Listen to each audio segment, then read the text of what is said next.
that are trying to, grow in their careers, to be cybersecurity professionals, right? So I wanted to share some of the behind the scenes things that I deal with so that you as an individual, if you're pursuing this role or a wholly greater role, you understand what it takes to be a cybersecurity professional. And I think the first thing that's going on behind the scenes as a leader, we have to think about a couple things. One is the practitioner area, right? The technical work that you and I need to do. That's super important. That usually comes into, dealing with risk management, dealing with privacy issues, regulators, product engineering, product architecture, like pure cybersecurity work, like pen tests and, looking at what can be hacked, what can't, how do we patch, how do we create better features, how do you architect the product? These are all great examples of kind of like the practitioner cybersecurity work that happens in our role. Eh, Another section really comes to is how are you managing your team, right? And managing goes into two columns. One goes into your team and those that you work with and generally as partners in. So in your team, managing means making sure that they have growth opportunities, make sure you're driving your people to be the best that they can possibly be, understanding limitations. Right, as an organization we have a lot that happens, sometimes good, sometimes bad, and all of these things can challenge you. And when you're trying to navigate change and challenge, you have to understand what the team can take and handle and when you need to kind of pull back as the leader, right? We need to kind of let them run a little bit and have some success. So those are really important, those first two, but you're really not managing if you're not managing outside your team, right? A lot of leaders, especially new leaders that I bring on board, they think that they're doing a great job, maybe even exceeding at their work because they are helping one group, their group. And they don't recognize and realize that the job is not just that. The job to manage, to lead is everybody else too, meaning that you need to influence.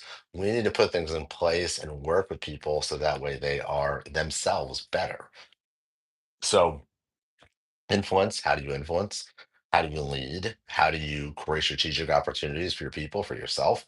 And then how do you hit the outcomes that you want, right? Because at this point, we haven't actually listed outcomes as success for behind the scenes. Hey, Zach, Zach's welcome. So when you're thinking about being a chief product security officer, you have one, you have your cybersecurity work. You've got two as a manager, your teams, right? My team is roughly 90 people, but then you have influence in managing the rest of the organization. And that's really where you need to dial in as a leader is executing with those other people, right? So if you want to do great things in the world, you want to be a leader, you want to drive big outcomes, it's not your organization that you need to influence. You're already the leader. What you need to do is you need to work with all the others to really draw them in and generate the right value, generate the right outcomes with them and for them. And so that's a huge thing. That's a huge differentiator. And we see a lot of this phrase around high agency. So are you high agency? Do you know what that means? High agency for some folks means that you're able to go forth and do the work without anybody intervening, meaning that you say, I got it, I trust you got it. That's high agency. That is so important. Um, and if you have that, you can really succeed at almost everything. Now, you all know if you've joined me for a few lives, I also run a coffee company. I run a mentorship group. I'm publishing my seventh, eighth book right now.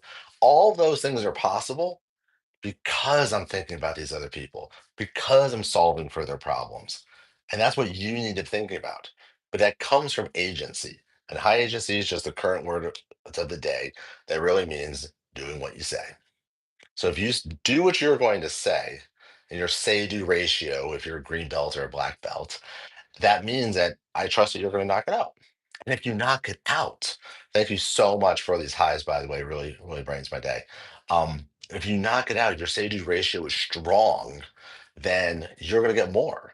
You're going to get more opportunity. You're going to get more success. So if you're a barista, or if you are delivering Amazon packages, or you're working your hustle and you're trying to sell your art online or your doodles or whatever it is you love, your say-do ratio matters. And sometimes it's to you. So I'll ask you this question. Is your say-do ratio to yourself true? Meaning that, do you do what you said you're going to do in your notes in your journal for the day? Or do you give yourself excuses? You're literally negotiating with yourself. If you think about it out loud, it's ridiculous.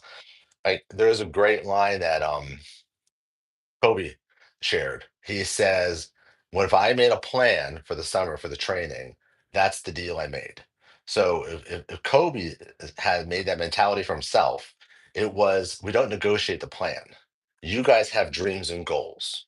And how do you achieve dreams and goals? You achieve them by executing your plan. That might be finishing school, that might be working at a hustle while you're finishing school. And maybe you don't have the fortune to be able to jump in and out. But that is how Kobe was successful, became the greatest in the world. That's how you will become the greatest you. It is by not negotiating with your plan. I trust that you will build a plan that will make you successful. And if you build a plan with some feedback, I do hope you think about feedback in it, you will then have a higher rate of success than everybody else. And where are we from? We're from Georgia.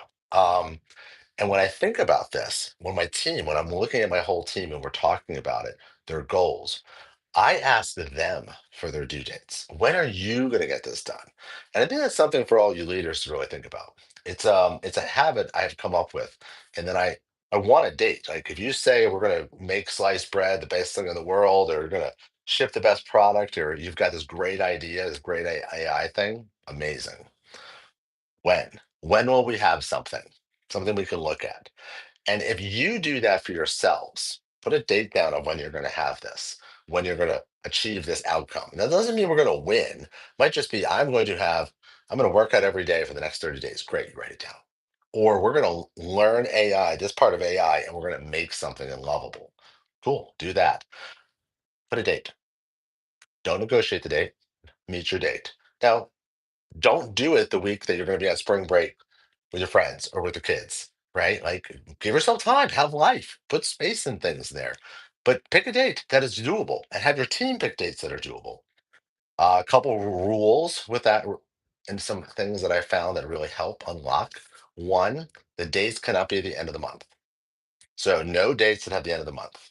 And the reason is this: if you were the leader and if you said, give me a date when we're going to have this done, even this to myself, end of the month, that's just kind of like I'm going to throw out an automatic answer. There's no real answer there, right? You're not really committing to it. You're just picking the date as far as possible in the current month to get it done. Why not just do it today? What about Friday? What about Tuesday? What in 3 days from now?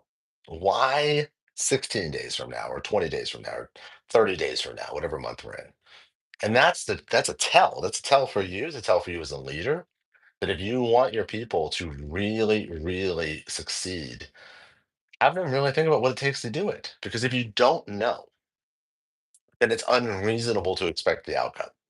Like if you don't know what it takes for you to sell your product online, for you to, get that degree you want, for you to work and have your hustle, there's no really way you're going to be able to achieve it. And that's okay. That's okay. If you accept that, which I don't, right? I'm building a coffee company. I'm writing books. I'm speaking. I'm running international working groups while I'm enjoying the life as being a chief security officer. And in this life, I get to transform. We're launching 850 products last year, probably going to do 930 this year. Simple math.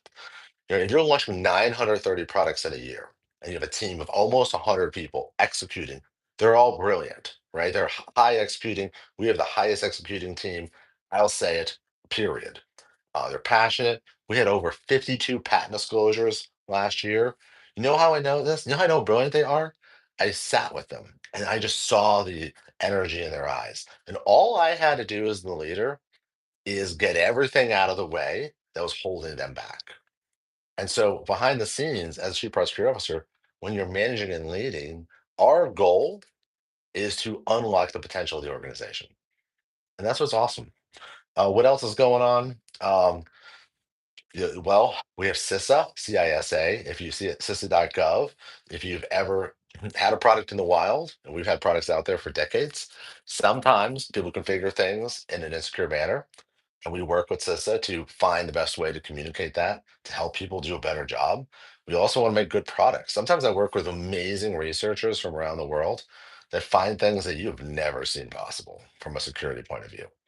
And we work with them for months and months and months to make sure we've understood their findings. We have fixed the issue with their help. Usually they're very cooperative.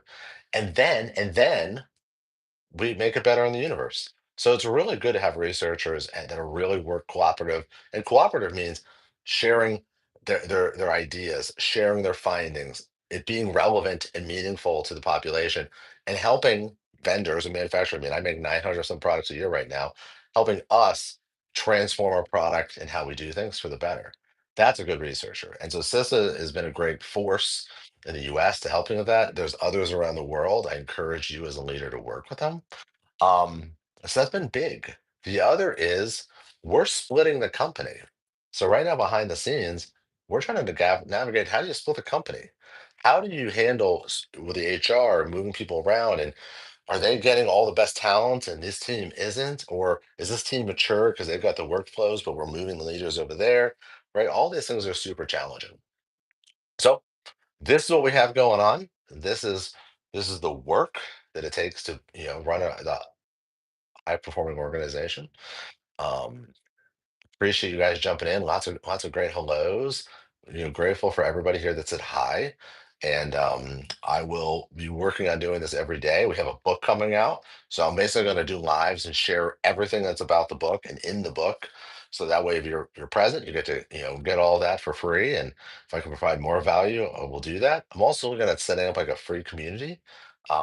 I have like a private group that I work with, but try to scale it, try to give people more access. So reach out to me if there's anything I can do for you. Hope you have an amazing day, but go build things, go learn things, be a great leader, and yeah, it's going to be wonderful. It's going to be really great.